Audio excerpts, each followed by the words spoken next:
আল্লাহর ঘরের জন্য বের হয়ে যায়, তখন তোমরা তাকে বিদায় দেওয়ার জন্য আসো, তাদের কাছে দোয়া চাও। আমরা আমাদেরও ইচ্ছা আছে, যেতে পারলাম না, আপনারা যাচ্ছেন, সেখানে যাবার পরে আমাদের জন্য একটু প্রাণ ভরে দোয়া করবে।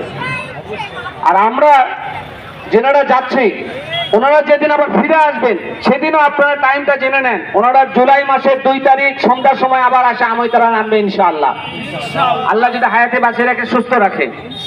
তো আপনারা সেই দিন আবার ওনারা বাড়িতে যাবার আগে মুসাফা করবেন, ওনাদের কাছে আবারও চাওয়া চাইবেন যে আমাদের কল্যাণের জন্য, আমাদের মাগফিরাতের জন্য একটু আল্লাহর কাছে আপনারা দোয়া করেন।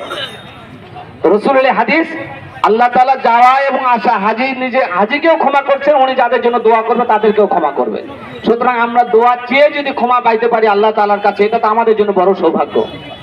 পাশাপাশি মাগরিবের সময়ও সন্নিকটে, আমরা ভেবেছিলাম যে মাগরিবের নামাজ জয়পুরহাটে গিয়ে পড়বো, কিন্তু সম্ভব হবে না, সময় একেবারেই সন্নিকটে আসছে।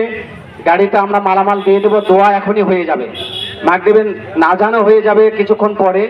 গাড়ির লাগেজপত্র সব বুকিং দেওয়ার পরে আমরা মাগরিবের নামাজ আদায় করবো। মাগরিবের নামাজ আদায় করে আর কোনো সময় দেওয়ার